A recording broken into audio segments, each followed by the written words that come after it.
টক শোর যে বিষয়টি এটি প্রচলিত হয়েছে মূলত বেসরকারি টিভি চ্যানেলের মাধ্যমে। আমাদের সরকারি টেলিভিশন চ্যানেলে কখনোই বিতর্কের কোনো অবকাশ ছিল না। সরকারি টেলিভিশন চ্যানেল সবসময় সরকারের ঢোল বাজাবে, কারণ তারা সবাই সরকারি কর্মচারী, সরকারের বিরুদ্ধে যাওয়া যায় না, সরকারের বিরুদ্ধে গেলে চাকরি চলে। এবং এই টক শো যখন প্রথম শুরু হয় তখন অধিকাংশ টক শোতে সরাসরি টেলিফোন নেওয়ার একটা কালচার ছিল এবং টেলিফোন করতো লোকজন। এই শোতেও ছিল, নানা কারণে আমাদের বন্ধ হ্যাঁ, ধীরে ধীরে এটা বন্ধ করে দিতে হচ্ছে, কারণ যারা টেলিফোন করেন অথবা যারা কথাবার্তা বলেন তারা অনেক সময় সভ্যতা ভব্যতা সীমা ছাড়িয়ে যান। আমাদের দেশে অধিকাংশ ভালো জিনিস বন্ধ হয় আমাদের নিজেদের দোষে, এবং খারাপ জিনিস যখন টিকে থাকে তখন বুঝতে হবে যে আমরা নিজেরা হয়তো নানানভাবে ওই খারাপের সঙ্গে যুক্ত হয়ে গেছি। টকশো জনপ্রিয় হতে শুরু করে যদি মানুষ কথা বলার জন্য অন্য কোনো প্ল্যাটফর্ম না পায়। যেমন সংসদে অনেক তর্ক হবে এটা মানুষ আশা করত, কিন্তু ধীরে ধীরে দেখা গেল সংসদে তর্ক হয় না। এটা ধরেন 2004-05 থেকে শুরু হয়েছিল, তখন বিএনপি সরকার ক্ষমতায় ছিল, কিন্তু ওই সময় কিন্তু সংসদে খুব একটা কথা বলা যাচ্ছিল না। এবং তারপরে যখন আওয়ামী লীগ চলে আসলো তখন তো একপাক্ষিক সংসদ, সেখানে কথা কে বলবে, নিজেরাই কথা বলে, নিজেদের সমালোচনা করে, আবার গান গায়, কবিতা আবৃত্তি করে, না মানে নানান ধরনের অদ্ভুত অদ্ভুত কথা বলে। তো ধীরে ধীরে মানুষ একেবারেই সংসদে যে কোনো কথা হয় এটা ভুলে গেল। তাহলে জনগণের কথা বলবে কে? সংবাদপত্র, গণমাধ্যম। সংবাদপত্রের উপর নানান ধরনের নির্যাতন চলে আসলো, এবং শুধু চলে আসলো তাই না, সংবাদপত্রের একটা সীমাবদ্ধতা আছে। সংবাদপত্র অনেক বাজেট, সংবাদপত্রকে বিজ্ঞাপনের উপর খুবই নির্ভরশীল থাকতে হয়। সংবাদপত্র মানেই হচ্ছে ভর্তুকি। সংবাদপত্র প্রত্যেক দিন যে দামে আমরা পাই তার দ্বিগুণ পয়সা খরচ করে সংবাদপত্র ছাপে। তো এবং ওইখান থেকে ওই বিজ্ঞাপন এবং নানানভাবে সংবাদপত্রকে টিকে থাকতে হয়। আর তার পেনিট্রেশনেরও অনেক কমতি আছে, যেমন সংবাদপত্র তো চাইলেই সব লোক কিনতে পারে না, কিন্তু টেলিভিশন ফ্রি টু এয়ার, মানুষ দেখতে পারে, সবাই বসে পড়তে পারে। একটা টিভিকে ঘিরে 400-500 লোকও বসতে পারে চাইলে।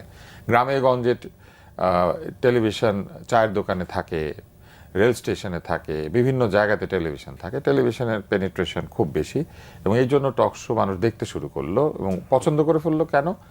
প্রথম দিকে টক শোগুলিতে বেশ তর্ক হতো এবং ভালোই তর্ক হতো, কিন্তু এক পর্যায়ে টক শোতে মানুষ আগ্রহ হারাতে শুরু করলো, কারণ টক শোগুলিতে বিভিন্ন ধরনের বিধিনিষেধ নেমে আসতে শুরু করলো। একে ডাকা যাবে না, ওকে ডাকা যাবে, অমুক আসলে আমি আসবো না, এরকম শুরু হলো। পাশাপাশি কিছু কিছু প্রতিষ্ঠান বাধা দিতে শুরু করলো, কিছু কিছু ব্যক্তি টক শো করার কারণে হ্যারাস্ট হতে শুরু করলেন।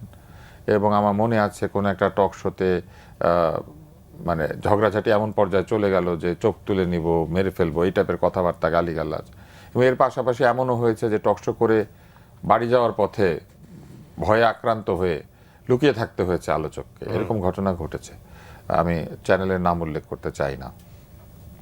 এবং এই ধরনের ঘটনাগুলি ঘটা যখন শুরু হলো তখন টক শোতে স্বাভাবিকভাবেই মানুষ কুণ্ঠিত হয়ে যেত, কথা বলতো না, অনেক যারা কথা বলেন তারা আসতো না, অনেকে বাদ দিয়ে দেওয়া হতো। এরকমভাবে আস্তে আস্তে টক শোর জনপ্রিয়তা কমে যেতে শুরু করলো। এবং এই টক শোর জনপ্রিয়তা কমে গিয়েছে ক্রমান্বয়ে আওয়ামী লীগ সরকারের শাসনামলে মাঝামাঝি থেকে শেষের দিকে। কেননা তখন কোনো কথাই হতো না, শুধু প্রশংসা, বন্দনা, শুধু ভালো ভালো কথা, এবং বিরোধীদের কোনো যৌক্তিক দাবির প্রতিও কারো কোনো সমর্থন নাই। বিরোধী দলের লোকজনকে ডাকার সময় ওইভাবেই ডাকা হতো, যারা কিনা তেমন একটা কথা বলতে পারে না। এরপরে আবার টক শো জনপ্রিয় হতে শুরু করলো এই আন্দোলনকালীন সময়ে। তখন চ্যানেলগুলি একটুখানি, যেহেতু রাজনৈতিক দোলাচল আছে, একটু একটু টক শো প্রচার করতে শুরু করলো, যেটা অন্তর্বর্তী সরকারের সময় বেশ আবার প্রিয় হয়ে উঠলো। কারণ অন্তর্বর্তী সরকার কিংবা ওই সময়ের প্রশাসনই বলেন অথবা ওই সময়ের রাজনৈতিক দলগুলাই বলেন, কারো পক্ষে বা বিপক্ষে বলার জন্য আর তো কোনো প্ল্যাটফর্ম নাই।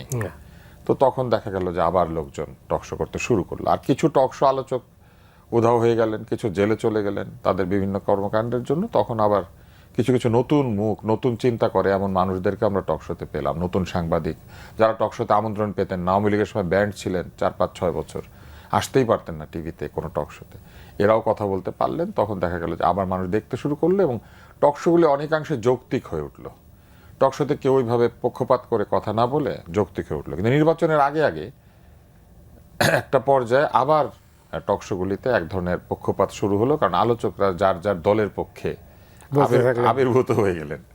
আলোচককে মানুষ এই পক্ষপাত করতে দেখতে চায় না। মানুষ যেটা ভাবে, তারা বলে যে আমরা টক শো দেখতে চাই নির্মোহ রাজনৈতিক বিশ্লেষণের মধ্যে দিয়ে। এখন ঘটনা হচ্ছে যে আমরা এসে দেশে যেমন বিভক্তি, ওই বিভক্তির একটা ওই মানে ছায়া তুলতে পারেন একদম টক শো। আপনি এক লাইনে বললেন, আমি আর এক লাইন, তো ফলে হয় কি আমরা একটা মৌলিক বিষয় একমত হতে পারি না। তো এই কারণেই ওই যে আপনি বললেন যে চোখ তুলে ফেলবে, হাতাহাতির পর্যায়ে হয়ে যায়, শো বন্ধ হয়ে যায়। আওয়ামী লীগ আমলে একজন সম্পাদক একটা টকশোর পরে জেলখানায় পাঠিয়ে দেওয়া হলো, হ্যাঁ দিল। এবং সেটা আসলে বয়োজ্যেষ্ঠ লোক ছিলেন, বয়স্ক লোক ছিলেন, তা এটা না হইলেও হইতো।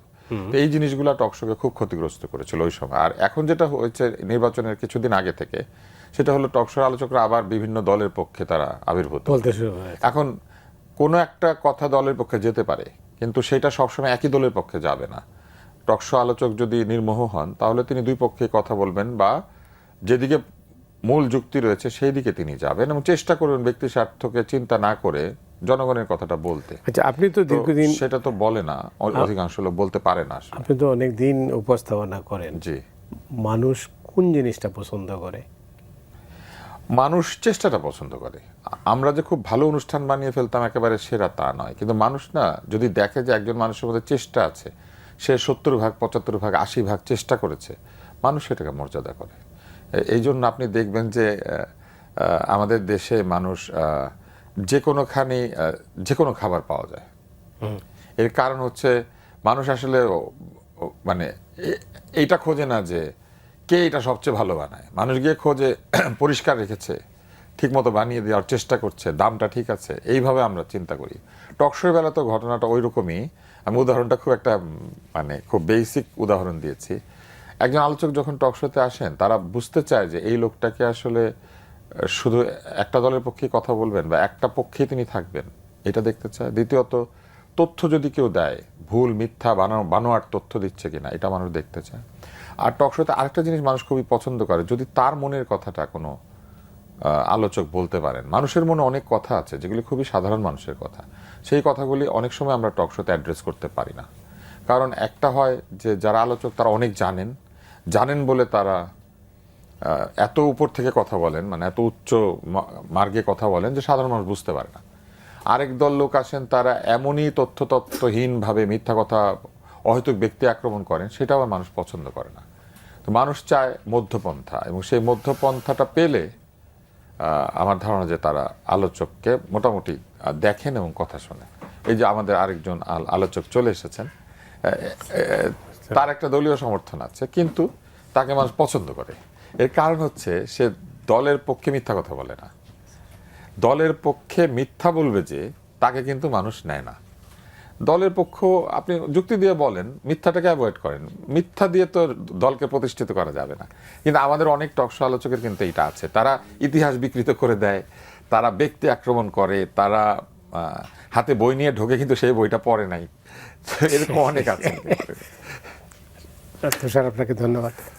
আর দর্শক, আমাদের সামনে এই মুহূর্তে আমাদের সঙ্গে রয়েছেন ডক্টর সাখাওয়াত হোসেন শান্ত। আমরা যে বিষয়টা নিয়ে আজকে যে বিষয়টা স্থির করেছি, কোন বিষয়টা আমরা আলোচনা করব, একটাই বিষয়, সেটা হচ্ছে টকশো মানুষ দেখে না। টকশোর ইতিহাস আপনি জানেন। এটাই তুষার বলছিলেন যে রাজনৈতিক বহু ধরনের টকশো হয় এখন, কিন্তু রাজনৈতিক টকশোগুলোই বেশি আলোচিত হয়, সমালোচিত হয়। কিন্তু টকশোতে এক সময় মারামারি হতো, কাটাকাটি হতো, চেয়ার চোরাচুরি হতো। আপনার অভিজ্ঞতা এরকম আছে, তো আপনি কীভাবে দেখেন? জি, আপনাকে ধন্যবাদ। আর আমার খুব প্রিয়জন তুষার ভাই আছেন, তুষার ভাইকে এবং দুই ডাক্তারের লড়াই হতে পারে। জি, শুভেচ্ছা রইল। আর আমি দুঃখিত, আমার একটু দেরি হয়েছে যানজটের কারণে। তো যাই হোক, টক শো বাংলাদেশে এক সময় খুব পপুলার ছিল, খুবই পপুলার ছিল। বাংলাদেশে পপুলার হওয়ার পেছনে অনেকগুলো ডাইমেনশন ছিল, অনেক কারণ ছিল। একটা হচ্ছে যে টক শোটা মানে যুক্তিপূর্ণভাবে হতো, এরকম একটা সময় ছিল। আস্তে আস্তে সেখান থেকে এটা যুক্তির থেকে সরে সরে গিয়ে আমরা একেবারেই দলান্ধ হয়ে যাওয়ার দিকেও গেলাম, জবরদস্তিমূলকভাবে নিজের মত চাপিয়ে দেওয়ার দিকে গেলাম। তাতে মানুষ বিরক্ত হয়েছে। জি, যেটা বলছিলাম যে এক সময় টকশোর প্রতি মানুষের ব্যাপক আগ্রহ ছিল। প্রথম দিকে ছিল এই কারণে যে টকশোতে যারা পার্টিসিপেট করতো তারা লেখাপড়া করে এসে যুক্তি দিয়ে কথা বলতো নিজ বিভিন্ন দলের পক্ষে দলের হয়ে আসতো, দলের পক্ষে বললো সেটার পেছনে একটা লজিক থাকতো, লজিকটাকে স্ট্যান্ড করাতো কথার মাধ্যমে, যুক্তির মাধ্যমে, তথ্য প্রমাণের মাধ্যমে। আস্তে আস্তে টকশোর গেস্ট সিলেকশনটাও একটা প্রবলেম হয়ে গেল। বিভিন্ন চ্যানেলে নানানভাবে একটু বিলো অ্যাভারেজ গেস্ট আনা শুরু হয়েছিল, কিন্তু নানান রকমের কথা আছে, নানান সুবিধা প্রাপ্ত হয়ে অথবা চাপে পড়ে অথবা তালিকা প্রাপ্ত হয়ে গেস্ট ডাকা হতো অনেক টকশোতে। এরপরে এক সময় হলো যে সরকারি দল তাদের মতামতকে চাপিয়ে দেওয়া এবং অন্যের মতকে দাবিয়ে রাখার যত কৌশল আছে সেগুলো আরম্ভ করলো। তখন দর্শক অনেকখানি মুখ ফিরিয়ে নিল। পাশাপাশি আবার এটা হলো যে এই কিছু কিছু সময় আবার বাড়ল এই জন্য যে সংবাদ মাধ্যমে বেশি একটা তথ্য নিউজ আকারে আসে না, অন্তত টকশোরে লাইভের সুযোগ নিয়ে বিরোধী পক্ষ কিছু কথা এর মধ্যে বলতে পারছে, সেই জন্য কিছু লোক দেখতো। পরবর্তীতে এই টকশোর এমন সব অকারেন্স ঘটেছে যে উঠে চোখ তুলতে গেছে, একে অপরকে মারতে গেছে, আপনার টকশোর ভেতরে এমন দম্ভ দেখিয়েছে, এমন থ্রেট করেছে, টকশো শেষ হওয়ার পরে পুলিশ এসে গ্রেফতার করে নিয়েছে, এই সব ঘটনা ঘটলো। এক পর্যায়ে এসে আবার 18 সালের নির্বাচনের সময় বিভিন্ন চ্যানেলে গোয়েন্দা সংস্থা থেকে তালিকা করে নিষিদ্ধ করে পাঠানো হলো যে এদের ডাকা যাবে না, এবং চ্যানেলগুলো প্রায় সব চ্যানেল, দু একটা চ্যানেল পরীক্ষামূলকভাবে এক দুজনকে ডেকেছে এবং বলেছেও প্রকাশ্যে যে আমি পরীক্ষামূলকভাবে আপনাকে ডেকেছি, তাছাড়া সবাইকে ডাকা বন্ধ করে দিল। ফলে ওই যে যাদের কথা মানুষ শুনতে পছন্দ করে তারা টকশোতে যেতে পারলো না, আরও হতাশ হয়ে গেল। এইসব কারণে ধীরে ধীরে বেড়েছে। পাশাপাশি আরেকটা কারণও আছে, সেটা হলো টকশো দেখার জন্য যে দীর্ঘ সময় ধরে বসে যে মানুষ দেখবে, ওই ধৈর্য এবং সময় অনেকের হয়ে ওঠে না। এখন বিকল্প কিছু জায়গা তৈরি হয়েছে যার ফলে টকশো একেবারে দেখে না এমন না, আপনার টেলিভিশনে হয়তো দেখবেন যে ভিউটা আগের মতো হচ্ছে না, অত দেখছে না, কিন্তু এইটা এখন রিল আকারে ইউটিউবে বা ছোট ছোট কাট করে যে আপনার দেয়া হচ্ছে, ওইখানে আবার কিন্তু মিলিয়ন মিলিয়ন ভিউ হচ্ছে, এরকম আমরা দেখছি। আমাদের জিনিসটা ভিউ হচ্ছে এখন সেই ভিউ হওয়ার ক্ষেত্রে আবার যেখানে একটু উত্তেজনা, যেখানে একটু অশ্লীল কথা, একটু গালিগালাজ, একে অপরকে হুমকি দেওয়া, ধরেন আজকের অনুষ্ঠানে আমরা উত্তেজিত হয়ে তুষার ভাই আর আমি এমন এক কাণ্ড ঘটাইলাম এবং আপনারা ওই কার্ড দিয়ে হেডলাইন দিলেন তুষারকে দেখে নিল সায়ন্থ, ওইটার ভিউ অনেক হবে। অথবা তুষার তুলোধনা করলো সায়ন্থকে, এইটা আবার দেখবে মানুষ, হুমড়ি খেয়ে পড়ে। ফলে খুব কোয়ালিটি কথা, যুক্তিপূর্ণ কথা, সেই জিনিসের ভিউটা আগেও কম ছিল। কিন্তু মানুষ মানুষ কি দেখতে চায়, মানুষ দেখতে চায় আমরা যেন এইখানে এসে একটু যুক্তি দিয়ে, একটু সুন্দর করে গুছিয়ে সত্য কথাটা বলি, সত্য তথ্যটা তুলে ধরি। আমার একটা পলিটিক্যাল ভিউজ আছে, ধরেন আপনার আছে, তুষার ভাইয়ের আছে, সবার তার মতো আছে, কিন্তু সেটা যেন একেবারে অন্ধ না হই আমরা যেন যেটুকু বলি আমার সমর্থিত দলের পক্ষে বললেও আমি যেন সেটা যুক্তি দিয়ে গুছিয়ে প্রমাণ করার চেষ্টা করি, গায়ের জোরে না ঠেলে। এই যে গায়ের জোরে ঠেলা এবং নিজের মত অন্যের উপর চাপিয়ে দেওয়া, এটা মানুষ দেখতে চায় না। আর প্রতিপক্ষ কথা বলবার সময় যে কোনো উপায়ে তাকে থামিয়ে দেওয়ার যে কৌশল বা যে চেষ্টাটা, এটাও মানুষ পছন্দ করে না। আমার অভিজ্ঞতা হচ্ছে এই শোতে, আমি নাম বলবো না, দুজন সিনিয়র নেতা, একজন আওয়ামী লীগ এবং বিএনপি 7 মিনিট ধরে কথা বলছিলেন, আমি বন্ধ করতে পারি নাই, পরে আমরা ভিন্ন কৌশলে বন্ধ করে অনুষ্ঠানটা শেষ করেছিলাম। এই অবস্থা। আপনি তো স্যার জানেন যে এই শোটাও কিন্তু 9 বছর বন্ধ ছিল, এই ফ্রন্টলাইন। তো সেই কারণে মানে মানুষকে যে প্রশ্নটা আমি করেছিলাম যে মানুষ কেন টক শো দেখতে চায়, জানার জন্য না গালিগালাজ শোনার জন্য, কোনটা? এখানে দুই ধরনের দর্শক আছেন। যারা টেলিভিশনের দর্শক তারা মূলত গালিগালাজ খুব একটা পছন্দ করেন না, কারণ টেলিভিশন ঘরের মধ্যে শুনতে হয়। কিন্তু যারা ডিভাইসে ইউটিউব কিংবা অনলাইনে যে কোনো ভিডিও দেখেন, তাদের মধ্যে একটা বিরাট সংখ্যক দর্শক আছেন যারা গালিগালাজ শোনেন, এবং গালিগালাজ শুনেন না শুধু, তারা নিজেরাও গালিগালাজ দিতে পছন্দ করেন। এবং এই একটা ভিশাস সাইকেল বা একটা বিষাক্ত চক্র তৈরি হয়েছে, যে চক্রে কে যেটা শুরু করেছে বা কার দায় বেশি এটা প্রমাণ করা যাচ্ছে না, কারণ যিনিটা দেখে নিচে গালিগালাজ করছেন তার জন্য কি টক শোটা বানানো হচ্ছে, নাকি টক শোটা দেখে তারা উৎসাহিত হয়ে আরো দ্বিগুণ মাত্রায় গালিগালাজ করছেন, এটা বোঝা যাচ্ছে না। তবে আমি মনে করি যে টিভি চ্যানেলগুলিতে এটা আসলে চিন্তা করা উচিত যে যেসব আলোচক এরকম অদ্ভুত আচরণ করেন, অভদ্র আচরণ করেন, টেলিভিশনের তো একটা আচরণের একটা সীমানা আছে, সেই সীমানা যারা অতিক্রম করেন তাদেরকে টিভিতে ডাকা উচিত না।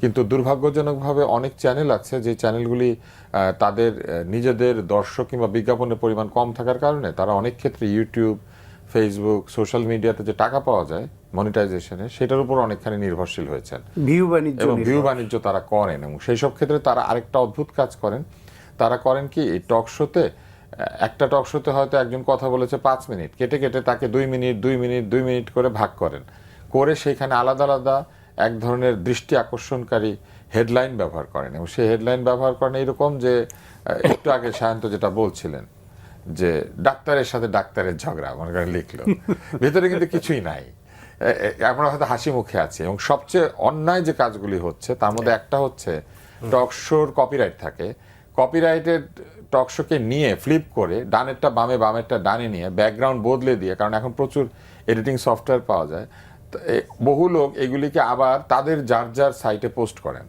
এবং করে সেখানে তারা কোনো কোনো সময় যিনি টক শোতে উপস্থিত ছিলেন না এমন ব্যক্তিকে যুক্ত করে দেন।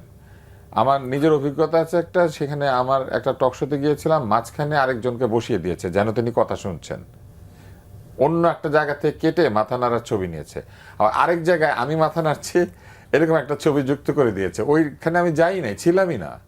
এবং অনেক সময় ভেতরে নাই, আমি বা সায়ন্ত হয়তো আমরা নাই, যে থাম্বনেইলটা করে, মানে যে একটা স্থির চিত্র থাকে যেটার মধ্যে হেডলাইনটা দেখা যায় ইউটিউবে, ওইখানে থাম্বনেইলের ছবিটা ব্যবহার করে দেয়।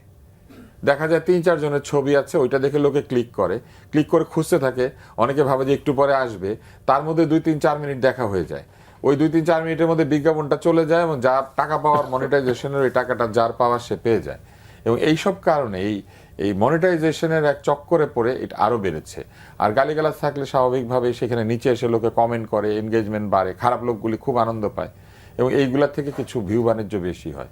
এবং আমি দেখেছি এমন এমন সব হেডলাইন ব্যবহার করা হচ্ছে যে কথা আমি বলি নাই কখনো, এবং শুধু যে বলি নাই না, আমি ওখানে যাই নাই কখনো, তারাও আমাদের এই কথাগুলি ব্যবহার করে দিয়েছে। কিছুদিন আগে একটা এবং আরেকটা বাণিজ্য শুরু হয়েছে ফটো কার্ড। টক শোতে কি বলা হয়েছে, ধরেন আপনার অনুষ্ঠানে কথা বলেছি, এক পত্রিকা আবার এই টক শোর একটা লাইন নিয়ে ওই পত্রিকা ফটো কার্ড ছাড়ছে যে এটা যেন একটা নিউজ। এইটা আসলে আমার কাছে মনে হয় এটা একটা নিয়ম শৃঙ্খলাবিহীন একটা ঢাকার রাস্তার মতো অবস্থা হয়েছে, যে এখানে যে কে কোথায় কোন যানবাহনে কিভাবে চড়ছে, কোনটাতে চার্জ দেয়, কোনটা পায়ে চালায়, কোনো ঠিক নাই। মানুষ তো অসহায়, তাইলে না, মানুষকে অসহায় যদি আমরা বানাই, মানুষ তো অসহায় হবে। টেলিভিশন চ্যানেলগুলো ধরেন, আপনি দীর্ঘদিন ধরে একটা সাংবাদিক এবং সম্পাদক, আপনি একটা এখানে হোস্ট করেন, অন্যান্য অনুষ্ঠানগুলো যারা করে, যারা হোস্ট, তারা মোরালেস সবাই শিক্ষিত এবং ভালোই তো দেখি, প্রডিউসার যারা তারাও ভালোই দেখি। তাহলে এইখানে অতীতে এমন গেস্টও তো ডাকা হয়েছে যারা একেবারে ওয়েল নোন ফ্রড, সবাই জানি আমরা সে ফ্রড। শাহেদের মতো লোককে দীর্ঘদিন সব চ্যানেল ডেকেছে, সে যে ফ্রড এটা তো সে যখন টকশো করতো তখনও সবার জানা ছিল সে কি করছে, তার শিক্ষা দীক্ষা কি, তার অবস্থান কি। একজন ব্যারিস্টার, সে আসলে ব্যারিস্টার না, ব্যারিস্টার লিখে এরকম টকশো করতো, কিভাবে করতো, তারপর আরেকজন ব্যারিস্টার তার বিরুদ্ধে আদালতে গিয়ে সেই চিঠি এনে তারপর বন্ধ করালো, সবাই জানতো। এরকম বিভিন্ন জন এরকম আছে, বিভিন্ন দলের আছে যারা শব্দের উচ্চারণের ধারে কাছেও নাই, লোকাল ল্যাঙ্গুয়েজ তো ঠিক মতো বলতে পারে না, ফার্মলিং তো করে, তারপরে কোনো যুক্তির ধারে কাছে নাই, কোনো শুনতেও তো একটু শ্রুতু মধুর হওয়ার ব্যাপার আছে। এটা তো একটা ভিজুয়াল মিডিয়ায় দেখা এবং শোনা দুইটারই একটা মাধুর্য তো একটু হলেও থাকতে হয়। তাহলে এই টেলিভিশন চ্যানেলগুলো যে গেস্ট সিলেকশন করে, সেইখানেও তাকে এই অনুরোধ কেন শুনতে হবে যে আমার বস বলেছে এই ওকে একটু ডাইকো, তো ওকে একটু ডাকতে গিয়ে ওকে গিলতে হবে, অনুষ্ঠান নষ্ট করতে হবে, তারপর তারা পরিবেশ নষ্ট করে, তারা নর্মস জানে না, তারা তার যে সহ আলোচক তাকে অপদস্থ করে, অপমান করে, এটা নিয়ে একটা উত্তেজনা হয়, সম্পর্ক নষ্ট হয়, টকশো সম্পর্কে মানুষের ধারণা খারাপ হয়। ফলে একদিকে হচ্ছে দেশের রাজনীতি খারাপ হইলে টকশো ভালো হওয়ার সুযোগ খুব কম। রাজনীতি যখন পচে যায়, কারণ টকশোর ঘুরে ফিরে কিন্তু প্রধান বিষয় কিন্তু রাজনীতি, অন্যান্য অনেক বিষয় নিয়ে টকশো হয় কিন্তু মূল আলোচনায়, এবং আপনি দেখবেন বেশি দর্শক শোনে দেখে কিন্তু রাজনৈতিক আলোচনাটাই, এটাই বেশি ভিউ হয়, এটাই মানুষ বেশি শোনে, এটার প্রতি আগ্রহ বেশি। বাংলাদেশের মানুষ ওই চায়ের দোকানে বসতে বসতে, রিক্সা চালাতে চালাতে, ওই মোবাইলে বা কানে লাগিয়ে গাড়ি চালাতে চালাতে অডিও শুনলো, সে এই টকশোর অনেক কিছু শুনে তারা, এবং মোস্টলি তারা রাজনৈতিক টকশো শোনে। সেখানে রাজনীতি যদি এরকম পচে যায়, সেখানে যদি সত্যের বালাই না থাকে, যুক্তির বালাই না থাকে, গায়ের জোরের প্রাধান্য পায়, অন্যের চরিত্র হননটা গুরুত্বপূর্ণ হয়ে ওঠে। টকশো তো সেটাই হয়েছে, সেটাই হচ্ছে। ফলে খুব পরিকল্পিতভাবে শুধু টকশোকে আপনি ভালো রাখবেন, সেটা খুব সহজ কাজ নয়। তারপরও যদি টেলিভিশন চ্যানেলের যারা এটার অথরিটি, যারা গেস্ট সিলেকশন করেন, যারা সঞ্চালনা করেন, তারা যদি একটু চিন্তা করেন, তাহলে আরেকটু ভদ্র গোছানো টকশো উপহার দেওয়া কিন্তু সম্ভব। আপনি কি এটা বলতে চাচ্ছেন যে এটা আচরণবিধি দরকার? আচরণবিধি থাকলে খুব ভালো, কিন্তু অলিখিত হলেও তো একটা আচরণবিধি থাকতে পারে। সব কিছুই যে লিখিত থাকতে হয় এমন না। চ্যানেলের নিজস্ব পলিসিও তো থাকে, যে অনেক চ্যানেলে কিন্তু আসছে কিছু কিছু ব্যক্তিকে যারা বেশি অ্যানার্কি তৈরি করে, বেশি অভদ্রতা অসভ্যতা করে টকশোতে এসে, তাদেরকে কিন্তু খুব কৌশলে এড়িয়ে যায়, ডাকে না। এরকম অনেক, আপনার অনুষ্ঠানে কি আপনি সব গেস্টদেরকে ডাকেন? কাউকে কাউকে আপনি কৌশলে এড়িয়ে যান, বা আপনার এই প্রডিউসার বা আপনার অনুষ্ঠানের, কারণ জানেন যে তাকে তার অন্য অনুষ্ঠানগুলোতে সে যা করছে এটা কোনো ভদ্রলোক করে না, কোনো সুস্থ লোক করে না। একজন উপস্থাপক আছেন দেখি, আপনার সহকর্মী আব্দুল তুষার, আপনি কি ঠিক এইরকম মানে কি করেন গেস্ট সিলেকশনের সময়? না, গেস্ট সিলেকশনের সময় আমি মূলত যারা অনুষ্ঠানের টিম তাদের সাথে কথা বলি। কোনো কোনো গেস্টের ব্যাপারে আমি তাদেরকে বলি যে এই গেস্ট অমুক অমুক টকশোতে এরকম আচরণ করেছেন, আপনারা চিন্তা করে দেখেন যে এটা আসলে কি হতে পারে। আবার কোনো কোনো গেস্টের সাথে কোনো কোনো গেস্টের এক ধরনের ঝগড়ার ইতিহাস আছে, যেখানেই যান তারা ঝগড়াঝাটি করেন। আমরা চেষ্টা করি সেরকম গেস্ট না আনতে, বা সেরকম গেস্টকে একজনের বিপক্ষে আরেকজনকে বসিয়ে না দিতে। আর কিছু কিছু গেস্টকে মানে টিভি চ্যানেল নিজেও অনেক সময় চিন্তা করে, কেননা হয়তো এসে এমন ঘটনা ঘটিয়েছেন, টিভি চ্যানেল মাঝে মাঝে আমাকে জানায় যে উনি কিন্তু ওরকম জায়গায় এসে এরকম করেছিলেন, আপনি চিন্তা করে দেখেন ওনাকে কি মানে হ্যান্ডেল করা যাবে।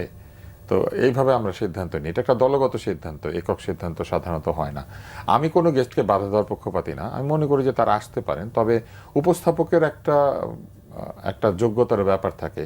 উপস্থাপককে জানতে হয় কি করে তিনি এই ঝগড়াঝাটি কিংবা ভুল কথা বলা বা ব্যক্তি আক্রমণ এগুলিকে তিনি কিভাবে হ্যান্ডেল করবেন। কোনো কোনো জায়গাতে উপস্থাপককে এক ধরনের তার ক্ষমতা খাটাতে হয়। যেমন আমি দু একটা অনুষ্ঠান আমাকে বলতে হয়েছে যে এটা কিন্তু আমার অনুষ্ঠান এবং এই অনুষ্ঠানে আপনারা ঝগড়া করতে পারবেন না, আমি থাকা অবস্থা আপনারা ঝগড়া করবেন না এবং এটা আমি অ্যালাউ করব না।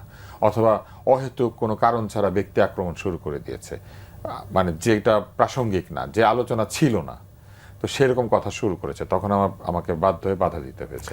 এই বাধা দেওয়ার জায়গাটা দিতে হয়। আমার যেটা হয়েছে 21 বছরের উপস্থাপনা করি আমি,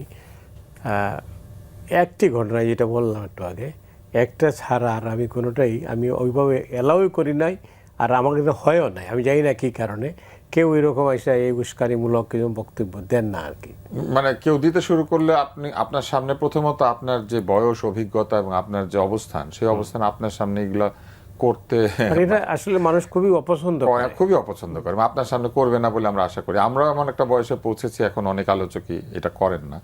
তবে আমার নিজের অভিজ্ঞতা রয়েছে, এরকম আলোচক রয়েছেন যে আলোচকের কারণে আমাকে বলতে হয়েছে টিভি চ্যানেলকে যে আমি এটা করতে চাই না অনুষ্ঠান, কারণ তাদের যে অনুষ্ঠানের ভেতরে এবং বাইরে যে আচরণ দুইটাই খুব আপত্তিকর। যেমন আমি একটা বলি, কোনো কোনো আলোচক আছেন তারা অনুষ্ঠানে কিছু করবেন না, কিন্তু অনুষ্ঠান থেকে বের হয়েই ফেসবুকে এবং বিভিন্ন জায়গাতে স্ট্যাটাস দেন, দিয়ে বলতে থাকেন একটা বাজে অনুষ্ঠানে গিয়েছিলাম, হ্যান করেছি, ত্যান করেছি, আমাকে কথা বলতে দেয় নাই। এটা অবশ্য শুরু হয়েছে গত গত 2-1 বছর নেই, গত 7-8 মাসে, 10 মাসে। এবং টকশোতে উনি তার প্রতিপক্ষের কাছে পরাস্ত হয়েছেন পরিষ্কার, মানে যুক্তিতে পারেন নাই, তর্কে পারেন নাই, জানেন না, ভুল কথা বলেছেন। যেমন একটা অনুষ্ঠানে সংবিধান বোঝেই না এমন একজনকে আমি দেখলাম যে সংবিধান নিয়ে কথা বলে তারপরে সে ভুল কথা বলেছে আর কি, কিন্তু সে বের হয়ে গিয়ে সাথে সাথে স্ট্যাটাস দিয়েছে যে আমি সংবিধান বুঝি না মানে কি, সংবিধানকে ওনাদের কাছ থেকে শিখতে হবে, সংবিধান আমি ফেলে দিব, এই সংবিধান মানি না, এই সংবিধান পড়ি না, এইসব লিখতে শুরু করেছে। তো এইগুলি খুব আপত্তিকর এবং অসুবিধাজনক। আপনি টকশোতে আসবেন, টকশোতে আপনি কথা বলবেন, ওইখানেই এটা শেষ হবে। আপনি ওই টকশো পকেটে ভরে নিয়ে মাথায় নিয়ে আপনি আজীবন বহন করে বেড়াবেন, এই যে শত্রুতা, বিদ্বেষমূলক চিন্তা বা এক ধরনের ঘৃণার বিস্তার, এগুলি খুব ভুল কিছু কিছু আলোচক এটা করেন। তারা গিয়ে যে কথা তিনি টেলিভিশনে বলেছেন বাইরে হয়ে বলেন আমি এটা বলতে চাই না, আমাকে দিয়ে বলিয়ে দিয়েছে, এরকম আছে। তো এইগুলি আসলে খুব অসুবিধাজনক। অনেক ধন্যবাদ। সায়ন্ত, আপনার নিজের মানে ব্যক্তিগত কোনো অভিজ্ঞতা আছে? ব্যক্তিগত অভিজ্ঞতা বহু আছে, কারণ এত বৈরী সময়ে টকশো করেছি যে ধরেন এক সময় 18 সালের নির্বাচনের আগে একটা বিশেষ গোয়েন্দা সংস্থা থেকে 11 জনকে এরকম লিস্ট করে নিষিদ্ধ করে সব টিভি চ্যানেলে পাঠানো হলো। কেউ ডাকে না, 2টা চ্যানেলের মধ্যে আমাকে ডেকেছে। একটা চ্যানেল হলো তখন তুষার ভাই নাগরিক টিভিতে ছিলেন, নাগরিক টিভি দীপ আজাদ তখন ওই অনুষ্ঠান টকশোটা সম্ভবত তখন করতেন। উনি ডাকলেন এবং উনি বললেন আমি আপনাকে ডেকেছি কারণ আপনাকে ডাকার জন্য অন্তত আমার কারণ হইলো আমার চ্যানেল ক্ষতিগ্রস্ত হবে না, আপনাকে ডাকে সেই সাহস নিয়ে ডেকেছি, কারণ আমাদের গেস্ট দরকার, দেখি কিছু বলে কিনা। আমি নাম উল্লেখ করে বললাম, আমি তখন ওই টিভি চ্যানেল দেখেছেন, আমার সামনেই তালিকাটা এসেছিল, আমি বলেছি আমি তালিকা দেখি নাই, আমি তালিকা কি জানি না। দ্বিতীয় হলো ইন্ডিপেন্ডেন্ট টিভিতে খালেদ মহিউদ্দিন ছিলেন, উনি আমাকে একদিন ডেকেছিলেন এবং ডাকার পরে অন এয়ারে লাইভেই বলেছেন যে আমার কাছে একটা তালিকা এসেছে, এখানে আমি দেখেছি, কিন্তু আমি এর রিয়াকশন কি হয় সেটা বোঝার জন্য এই তালিকার মধ্য থেকে 2 জনকে আমি ডেকেছি, একজন আসিফ নজরুল আর সায়ন্তকে আমি ডাকলাম যে দেখি কি বলে, কিন্তু আসিফ নজরুলকে ডেকেছি, কিছু বলেনি এবং আমার বেলায় বলেনি। তার মানে এই 2 জন সাহস নিয়ে ডেকেছে, কিছু বলেনি, এটা এস্টাবলিশড করার একটা বিষয় ছিল। কিন্তু বিষয়টা হচ্ছে তারা ওই টিভি চ্যানেল 2টা সরকারকে ওই সময়ে ভালোই সার্ভিস দিত, ফলে এই সামান্য জিনিস হয়তো কেউ মাথা ঘামায়নি। এটা হতে পারে একটা না নিউজ এবং প্রোগ্রামে সেটা মনে হতো আর কি, সেটা তারপর তাদের মালিক পক্ষ সরকারের খুব ঘনিষ্ঠ, ফলে সেটাও তাদের একটা রক্ষা কবচ থাকে। কিন্তু ভার্নারেবল যাদের উপর সরকারের সাংঘাতিক নজরদারি, ধরুন বাংলা ভিশন ওই সময় নাম নিতে ভয় পেত। এইটা আর একটা অভিজ্ঞতার মধ্যে বলে নেই, সেটা হলো ধরেন টকশো করেছি, টকশোতে এইখানে তখন তো অনেক উত্তেজনা হতো এবং অনেক রকম কথা হতো। এরকম হয়েছে যে কথা হয়েছে, উত্তেজিত কথাবার্তা বলেছে, কথা শেষ হয়েছে, শেষ হওয়ার পরে সে ওইখান থেকে তার ছিঁড়ে টান দিয়ে এসে গালিগালাজ শুরু করলো, রাগারাগি শুরু করলো, এই দেখে নিব। এবং তারা শেখ হাসিনাকে ব্যবহার করতো এবং শেখ মুজিবকে ব্যবহার করতো আমাদেরকে বিপদগ্রস্ত করবার জন্য, যে আপনি মাননীয় প্রধানমন্ত্রীকে অপমান করে কথা বলেছেন, আপনি বঙ্গবন্ধুকে অপমান করে কথা বলেছেন, কটাক্ষ করেছেন। এইটা ছিল তাদের তখন অস্ত্র। এই অস্ত্রটা খুব সেন্সিটিভলি তারা ব্যবহার করতো আমাদের থ্রেট করার জন্য এবং বিপদগ্রস্ত করবার জন্য। তখন মাঝে মাঝে মনে হতো যে এই টকশো আমার পেশাও না, নেশাও না, দায়িত্ববোধ থেকে একটা দেশের পক্ষে, গণতন্ত্রের পক্ষে কিছু কথা বলতে হয়, তাই বলতে যাই। কিন্তু সেটা বলতে গিয়ে এরকম বিপদগ্রস্ত তো হইই, সেই ঝুঁকি থাকেই। শুধু এই টকশো করার লেখার কারণেই তো, এর বাইরে তো আমি মাঠের রাজনীতি করি না। আমার 17 বছর একই পদে থাকতে হয়েছে, বিশ্ববিদ্যালয়ে প্রমোশন হয়নি। 9 সালে ক্ষমতা এসে আওয়ামী লীগ চাকরিচ্যুত করেছে, হাইকোর্টে রিট করে স্টে অর্ডার নিয়ে চাকরি করতে হয়েছে। পরে 13 সালে হাইকোর্ট থেকে জিতে এসেছি। এখন যিনি আইনমন্ত্রী, অ্যাটর্নি জেনারেল ছিলেন, উনি আমার লয়ার ছিলেন এবং আমি তার প্রতি কৃতজ্ঞ যে উনি তখন খুব ভালোভাবে হ্যান্ডেল করেছিলেন আমার মামলাটা। না হলে প্রাণগোপাল দত্তর ভিসি থাকা অবস্থায় তার আমলে তার বিরুদ্ধে কেউ আদালত থেকে রায় নিয়ে আসতে পেরেছে, এই নজির ভেরি রেয়ার। আমি সেই রেয়ারদের একজন। এই টকশো এবং লেখালেখির কারণেই তো সেটা হয়েছে, ভিন্ন মতের কারণে অপদস্থ হয়েছি। তারপরেও মাঝে মাঝে যখন ওই রকম ব্যক্তিগত আক্রমণ এবং অপদস্থ অপমানজনক একজন মানুষ তেড়ে মারতে আসছে, আমাকে তখন হজম করতে হচ্ছে কোনোভাবে, কারণ আমি তার সঙ্গে কনফ্লিক্টে জড়িয়ে হয় আমাকে জেলে যেতে হবে, না হলে গুম হতে হবে। আমি জানি কি হতে পারে, অথবা সে আমার বিরুদ্ধে মাস্তান লেলিয়ে দিবে। তখন সেটা হজম করাটা যে মানসিক চাপ, এই চাপ নিয়ে আমাকে টকশো করতে হয়েছে এবং আমার মতো অনেককে করতে হয়েছে। আমি কোনো রাজনৈতিক দলের সদস্য না, আমি অ্যাক্টিভলি পলিটিক্স করি না, কোনো লেভেলের কোনো পদ ধারণ করি নাই। তার আমি একটা মেডিকেল বিশ্ববিদ্যালয়ের শিক্ষক এবং চিকিৎসক, একজন লেখক, তারপরে আমার এই অবস্থা হয়েছে। এবার ভাবেন যে যারা দলীয় পদধারী যেত তাদেরকে আরও কতটা কঠিন সময় পার করতে হয়েছে।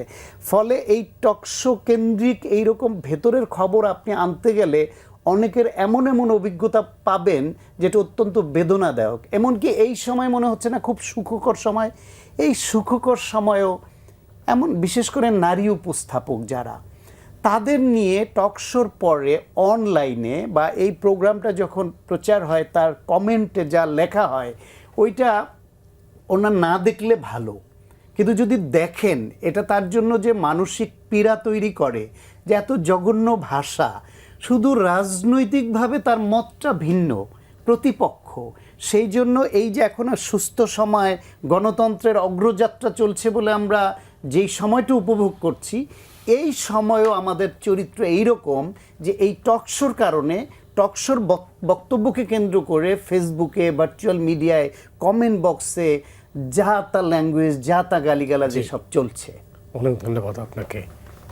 টকশো এবং সোশ্যাল মিডিয়া, এর মধ্যে কি আসলে কোনো সংঘাতপূর্ণ কিছু? না, সংঘাত নাই, বরং সোশ্যাল মিডিয়াতে টকশোগুলি যেহেতু পোস্টেড হয়, সোশ্যাল মিডিয়ার লাইক এবং ভিউর জন্য অনেক ক্ষেত্রে টকশোগুলির চরিত্র পরিবর্তিত হয়েছে। টকশোগুলি আগের চাইতে এই উত্তেজনাপূর্ণ করে তোলার জন্য কিছু মানুষের চেষ্টা আছে, এমনকি কিছু কিছু টেলিভিশন চ্যানেলের যারা টিম তারাও চেষ্টা করেন একটু উত্তেজনাপূর্ণ হোক, একটু গন্ডগোল লাগুক, এরকম একটা চেষ্টা থাকে। আর ওই ঘটনাটা আমি জানি, ওই সময় আমি আদেশগুলিকে সম্পূর্ণ উড়িয়ে দিতাম। আমার কাছে আরও একটা লিস্ট এসেছিল, আপনি খুব অবাক হবেন।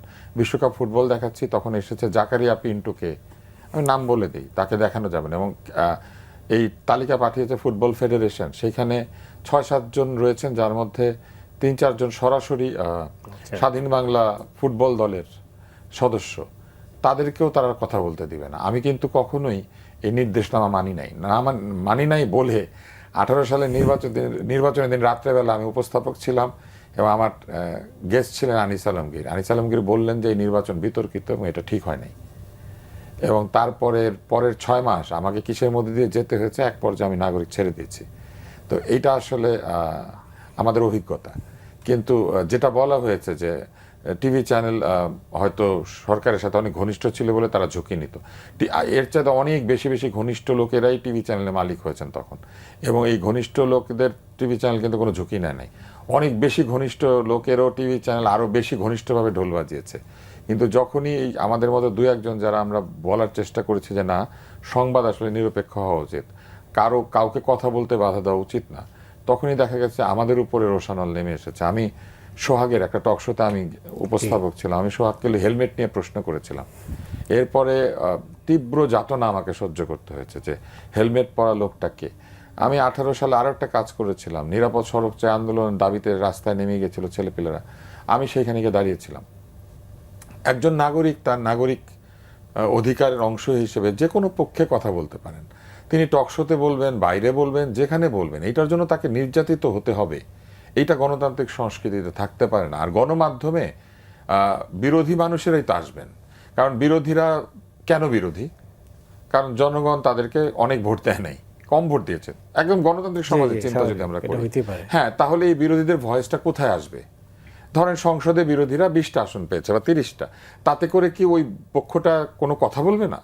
তারা সংসদেও কথা বলবে, এবং তাদের যারা নির্বাচিত হতে পারেন নাই, বিভিন্ন কারণে হতে পারেন নাই, সেই মানুষগুলি টকশোতে আসবেন না। তাদের বুদ্ধিজীবীরা আছেন, তাদের রাজনৈতিক দৃষ্টিভঙ্গি বিশ্বাস করেন এমন লোকেরা আছেন, তাদের জন্যই তো গণমাধ্যম, পত্রিকাতে তাদের সাক্ষাৎকার প্রচারিত হবে। চমস্কির মতো লোক সারা জীবন অ্যান্টি এস্টাবলিশমেন্ট, উনি কথা বলে গিয়েছেন নিপীড়নের বিরুদ্ধে, কই তা কথা বলা তো বন্ধ হয় না। এই জন্যই তো উন্নত বিশ্ব উন্নত হয়ে যায়। আমাদের পিছিয়ে থাকার একটা বড় কারণ হচ্ছে আমরা আমাদের জ্ঞানী ব্যক্তিদের মধ্যেও তফাৎ করি। আমার জ্ঞানী তোমার জ্ঞানী, আমার ডাক্তার তোমার ডাক্তার, আমার রাজনীতিবিদ তোমার রাজনীতিবিদ, কিন্তু চিন্তা করা উচিত দেশের রাজনীতিবিদ, দেশের জ্ঞানী লোক এবং দেশের ডাক্তার। এবং সে আমাকে সমর্থন করে না মানে তো এই নয় যে সে আমার শত্রু। সে আমাকে সমর্থন নাও করতে পারে, সে তো আমার শত্রু না। সে আমার হয়তো কোনো নীতি তার পছন্দ না, বা যেভাবে সে দেশের সেবা করতে চায় আমি হয়তো অন্যভাবে চাই। কমিউনিস্টরাও দেশকে ভালোবাসে, ক্যাপিটালিস্টরাও দেশকে ভালোবাসে। এখন তুমি কমিউনিস্ট তাই তুমি আমার শত্রু, এই চিন্তা করাটাই ভুল।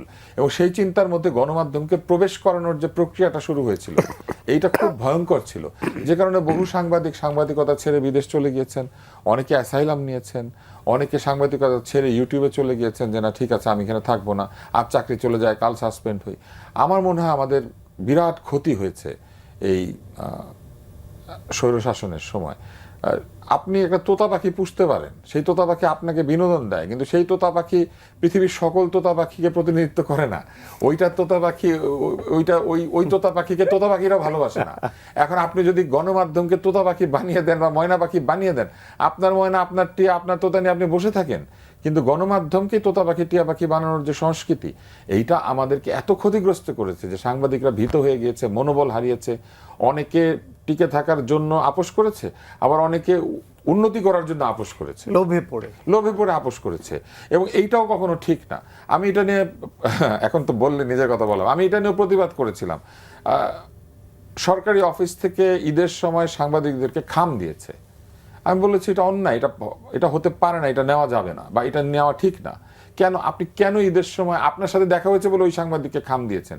যার সাথে আপনার দেখা হয় না, আপনার বিট করে না, আপনি তো তাকে দেন নাই।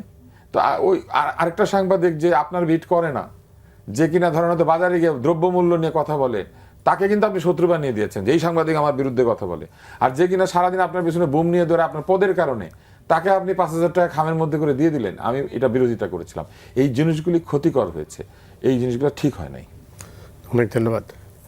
শান্ত, আপনি জানেন যে এই ব্যক্তিগত আক্রমণ এটাও কিন্তু মানে এই টক শোতে আজকে যে অবস্থায় আমরা বিতর্কের মধ্যে নিয়ে যাচ্ছি, এটা একটা অন্যতম কারণ। তবে এটা ঠিক, টক শো মানুষকে অনেক দায়িত্বশীল করেছে। না, ডেফিনেটলি দায়িত্বশীল করেছে। তো অনেক সময় ধরেন যখন ফেস্টিভ্যালের কালে বিএনপি আন্দোলন সংগ্রামে খুব ভালো করছে না, বারবার কর্মসূচি দিচ্ছে কিন্তু সফল হতে পারছে না, ওই সময় অনেকে আমি যে টক শোতে আসতাম বা যারা আসতো আমারটাই আমি খেয়াল করতাম যে টাইম লাইনে অনেকে লিখতো বা দেখা হলে বলতো যে টক শো করে কিছু হবে না, হ্যাঁ পারলে মাঠে নামেন, টক শো করে কিছু হবে না। আসলে একটা রাজনৈতিক দলে টক শো করা লোক লাগবে, লেখক লাগবে, বুদ্ধিজীবী লাগবে, পেশাজীবী লাগবে, বুদ্ধিদাতা লাগবে যারা আড়ালে থেকে বুদ্ধিবৃত্তিক সহায়তা করবেন, আবার মাঠের রাজনীতি করা, সংগ্রাম করা, ওইখানেও নেতৃত্ব দেওয়ার লোকও লাগবে, আবার মাঠে আন্দোলন করার সাহসী কর্মীও লাগবে। সব কিছুর সমন্বয়ে একটা রাজনৈতিক দল। তার মধ্যে তখন বলতাম যে টকশো করে কিছু হবে না, কারণ আমাদের কিছু বলতে দেয় না। বলতে না দিলে এর ফাঁকেই লাইভের সুযোগ নিয়ে যেটুকু পারি সেটুকু বলবো।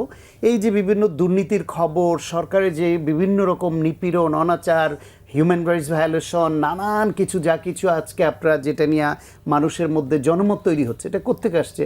সংবাদ মাধ্যম কিছু না কিছু লিখতে পারছে, কিন্তু ওইখানে নানান কৌশলে প্রকাশ করে এবং খুব শর্ট করে করতে হয়। টকশোতে এসে আমরা লাইভের সুযোগ নিয়ে ওইটাকেই আমরা বিশ্লেষণ করে আমাদের মতো করে তুলে ধরি।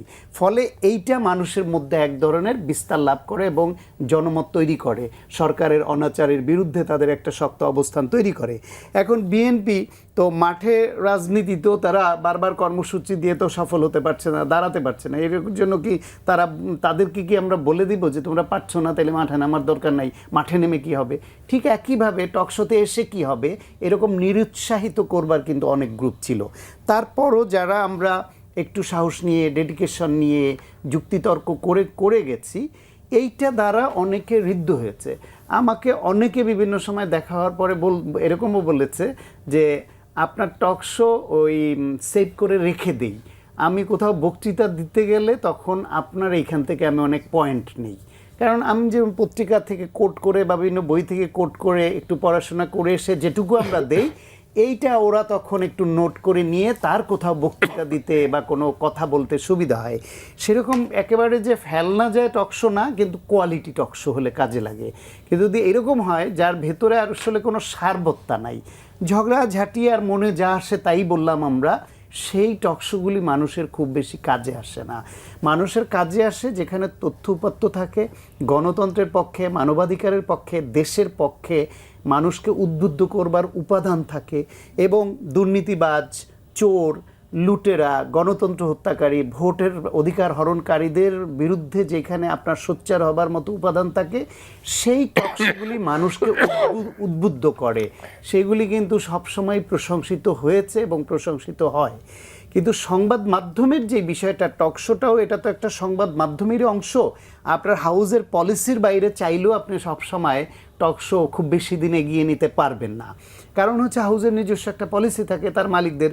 এই টকশোটা থেকে যদি ক্রমাগতভাবে একটা বয়ান উৎপাদন করা হয়, সেটা যদি আপনার যে মালিক পক্ষ তাদের পক্ষে না যায়, মালিক পক্ষের আবার মালিক আছে, তা সে যে রাজনৈতিক দলের সঙ্গে যুক্ত, এমপি, মন্ত্রী বা বিভিন্ন পদধারী অথবা ব্যবসায়ী হিসেবে সরকারের বিভিন্ন সুবিধাভোগী, অনৈতিক সুবিধাভোগী, তখন এই যে মিডিয়া হাউসের যে মালিক, সেই মালিকের মালিক হচ্ছে তখন ওই তার যেই যাদের অনুগত ওই রাজনৈতিক নেতা। তো মালিকের উপরে মালিক থাকে, সেই মালিককে বলে তোমার চ্যানেলে এই হচ্ছে।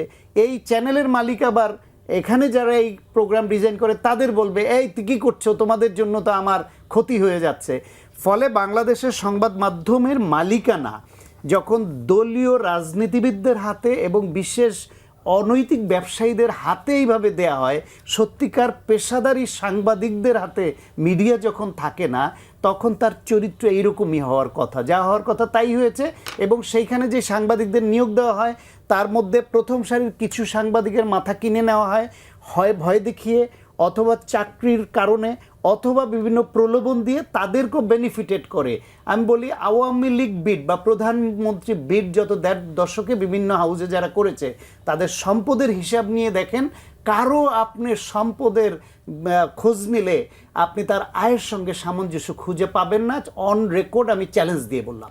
অনেক ধন্যবাদ। আচ্ছা তুষার, এই প্রসঙ্গেরই আমি একটা অন্য দিকে যাই। গণতন্ত্র এবং আইনের শাসন প্রতিষ্ঠায় টকশো কী ভূমিকা পালন করতে পারে? টকশো আমাদের দেশে কিন্তু অনেক ধরনের ভূমিকা পালন করেছে। আমার মনে আছে যখন কোভিড আক্রমণ করলো, আমরা তখন টকশোতে কথা বলতাম। তখনও আমি কিছু কিছু টকশোতে যেতে পারতাম।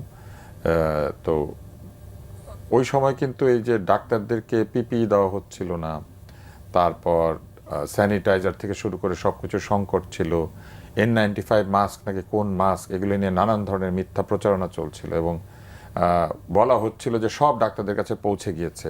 ওই সময় কিন্তু একদল মানুষ তারা কিন্তু সোশ্যাল মিডিয়াতে এবং টেলিভিশনে বিভিন্ন জায়গায় কথা বলে সরকারকে বাধ্য করেছিলেন যে এই নিরাপত্তামূলক ব্যবস্থাগুলি ডাক্তারদের কাছে ঠিকমতো পৌঁছে দেওয়ার জন্য।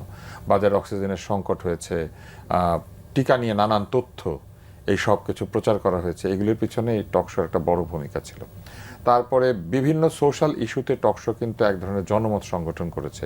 আপনি যদি নির্বাচনের আগেও চিন্তা করেন, একটা পক্ষ গজিয়ে গিয়েছিল যারা নির্বাচন চাইছিল না। এই 2000 আমাদের যে নির্বাচন হলো, 25-এর নির্বাচন, মানে 26-এ এসে যে নির্বাচনটা হলো 25-এর শেষে, 12ই ফেব্রুয়ারিতে, এই 25-এর প্রায় পুরোটা সময় জুড়ে টকশোতেই কিন্তু নির্বাচন চায় এবং নির্বাচন চায় না এই পক্ষ লড়াই করেছে এবং শেষ পর্যন্ত নির্বাচনের পক্ষেই জনগণ অনেক বেশি মাত্রায় চলে গিয়েছে, জয়যুক্ত হয়েছে। হ্যাঁ, জয়যুক্ত হয়েছে, মানে নির্বাচনের পক্ষেই মানুষ চলে গিয়েছে। কেন গিয়েছে? কারণ মানুষের মনের দাবি ছিল নির্বাচন। কিন্তু টকশো না হলে আমার ধারণা যে যারা 50 বছর ক্ষমতায় থাকতে চেয়েছিলেন তারা অন্তত 25 বছর থেকে যাইতে চাইতেন না। তো এরকম টকশো অনেক সময় সামাজিক চাপ তৈরি করে, অনেক তথ্য টকশোগুলি দিয়ে থাকে। যেমন এইবারও ধরেন হাম, কিংবা তার আগে যখন বিভিন্ন সময় স্বাস্থ্য সংক্রান্ত ক্রাইসিস এসেছে, ডেঙ্গু, চিকুনগুনিয়া, এরকম সময় কিন্তু টকশোগুলি একটা বড় ভূমিকা পালন করেছে মানুষকে সচেতন করা, জানানো, আস্থা তৈরি করা, সংকট কাটানোর জন্য। বিভিন্ন সরকারি সিদ্ধান্তের বিরুদ্ধে আওয়ামী লীগের সময় যে অল্প কিছু কথাবার্তা হয়েছে, সেটা কিন্তু টকশোতেই হয়েছে। যত কমই হোক, কেউ না কেউ টকশোতে এসেছেন, প্রতিবাদ করেছেন, ব্যান্ড হয়ে গিয়েছেন সায়ন্তের মতো, আমার মতো। যেমন আমাকে ব্যান করা হয়েছিল একটা টেলিভিশন চ্যানেলে, আমি অন এয়ার ছিলাম, অন এয়ার থাকা অবস্থায় বন্ধ করা হয়েছিল। কারণ কোভিডের সময় তো সব অনলাইনে হচ্ছিল, খুব সহজে অনলাইন বন্ধ করে দিয়ে বলেছে আপনাকে আমরা শুনতে পাচ্ছি না। তা আমি আবার জিজ্ঞেস করছি যে শুনতে পাচ্ছেন না মানে? বলেন হ্যাঁ শুনতে পাচ্ছি না ভাই, মানে আমাকে শুনতে পাচ্ছে আসলে। তো এরকম হয়েছে এবং তারা পরে আমাকে বলেছে যে তাদের উপর নির্দেশ ছিল। তো এরকম অনেক জায়গাতে টকশো কিন্তু সচেতনতা তৈরি করেছে, নিয়ম কানুন জানিয়েছে। আজকে যে বাংলাদেশের মানুষ সংবিধান নিয়ে অনেক কিছু জানে, এটার প্রধান কারণ কিন্তু টকশো। সংবিধানে আমাদের স্কুল কলেজ কোথাও পড়ায় না, কিন্তু আমাদের টকশোগুলি সংবিধান নিয়ে প্রচুর কথাবার্তা বলেছে। আমাদের বিভিন্ন অধিকার সংক্রান্ত আইন এগুলো কিন্তু সব টকশোতে আলাপ হয়েছে। কিংবা এই সাম্প্রতিক সংস্কার, হ্যাঁ, সংস্কার নিয়ে টকশোতে এটা তো মানুষ তো পত্রিকা পড়ে পড়ে শিখে। তারপরে বিভিন্ন একদমই নির্যাতনের বিরুদ্ধে যে কণ্ঠস্বর, সেগুলো বিভিন্ন সময় টকশোতে এসেছে। এবং টকশো আরেকটা কাজ করেছে খুব, আমি বলবো যে এক ধরনের সাটল ওয়েতে, সূক্ষ্মভাবে। সেটি কি, টকশোতে এসে যখন সরকারি দল বা কোনো ক্ষমতাবান লোক অকথ্য বা অসভ্য আচরণ করেন, অটোমেটিক্যালি কিন্তু মানুষ বুঝতে পারে যে ক্ষমতার চরিত্র কোথায় চলে গিয়েছে, ক্ষমতা কত উদ্ধত হয়ে উঠেছে, ক্ষমতা কত জঘন্যভাবে অন্যকে আক্রমণ করছে, যেখানে সবার সামনে এরকম করে, পিছনে না জানে কি করে। অতএব বহু জায়গাতে টকশো আলোচকের আচরণ পর্যন্ত শেষ পর্যন্ত গণতন্ত্রের দাবিকে আরো শক্তিশালী করেছে। অনেক অনেক ধন্যবাদ আপনাকে। সায়ন্ত, এটা তো আমাদের উপরেই আসে আসলে। সেটাই, আমরা তিনজনই তো টকশোর মানুষ, কেউ বলি কেউ বলাই। একসময় তার মধ্যে তুষার ভাই বলেন এবং বলান, আপনিও বলেন এবং বলান, আর আমি শুধু বলি। যাই হোক, তারপর টকশো চলুক, টকশোর গতি যেন মানে কি থাকে। আমি মনে করি যে টকশোর উপর থেকে সব ধরনের বিধিনিষেধ তুলে নেওয়া উচিত। বরং টকশোতে এসে মানুষ যদি সব কথা, মনের কথা বা যেটা সে বিশ্বাস করে সেটা বলতে পারে, তাহলে বহু সংঘাত এড়িয়ে ফেলা সম্ভব। তবে আমি একটু ছোট্ট মতামত দেই, তুষার ভাইয়ের মধ্যে এত উদার আমি আবার হওয়াটা পছন্দ করব না, এই জন্য যে গানের অনুষ্ঠানে গান গাইতে কোন শিল্পীকে আপনি ডাকবেন? যে ভালো গান গাইতে জানে, তাল লয় বুঝে। সুতরাং গেস্ট সিলেকশনে ফ্রড, যুক্তিতর্ক জানে না, কথা বলতে পারে না, পরিবেশ নষ্ট করে, গণতান্ত্রিক পরিবেশকে ব্যাহত করে, ইন্টারপার্সোনাল রিলেশনশিপকে ধ্বংস করে, সেই সব লোকদেরকে যত কম ডাকা যায় তত টকশোর জন্য ভালো, কালচার তৈরিতে সহায়ক। এটা তো টেলিভিশনের স্পেসিফিক নীতিমালায়। আমি টকশোতে অনুষ্ঠান খারাপ করবে এমন লোক ডাকবো কেন? আমরা সেটা ডাকবো না। তবে আমি বলেছি যে রাজনৈতিক বিশ্বাসের কারণে বা ধরেন শত্রুতা মিত্রতার কারণে যে মানুষের উপরে ভিন্নতার জন্য ডাকা বন্ধ করা উচিত। এই কালো তালিকার বিধিনিষেধটা তুলে নাও, সেটা মত ভিন্নতার জন্য কাউকে না ডাকাটা এটা খুবই অন্যায়, এটা একদমই উচিত না। কিন্তু টকশো ন্যূনতম একটা কোয়ালিটি থাকা দরকার। সেই কোয়ালিটির জন্য ওই কোয়ালিটিতে ফুলফিল করে যেই গেস্টটা, তাদের বাইরে যারে তারে ডেকে এটাকে খেলো বানানোটা উচিত না। কারণ টকশো করলে আমাদের একটু মানিজ্যত আছে। তো টকশোর ময়না তদন্ত কিন্তু আমরা করলাম আগের সরকারের সময়। একজন অত্যন্ত জ্ঞানী ব্যক্তিকে তার বাইরে তাকে আক্রমণ করা হবে, এই জন্য লুঙ্গি পরে টিভি চ্যানেল থেকে লুকিয়ে বের হতে হয়েছে। এইটা কিন্তু অগ্রহণযোগ্য এবং এগুলো খুব অন্যায় হয়েছে। অন্যায়ের প্রতিফল হয়তো একটা সময় আসে, কিন্তু আমি মনে করি যে এটা হওয়া উচিত না। এই হাউস থেকে টকশো করার পরে তাকে গাড়িতে শুয়ে যেতে হয়েছে, তারপর যে স্ট্রেস গেছে, তিনি মৃত্যুর মুখে পতিত হয়েছে, মৃত্যুবরণ করেছে, এই ঘটনা তো ঘটেছে। ওটার মূলেও টকশোই ছিল। সায়ন্ত, আপনাকে অনেক ধন্যবাদ। তুষার, আপনাকেও ধন্যবাদ।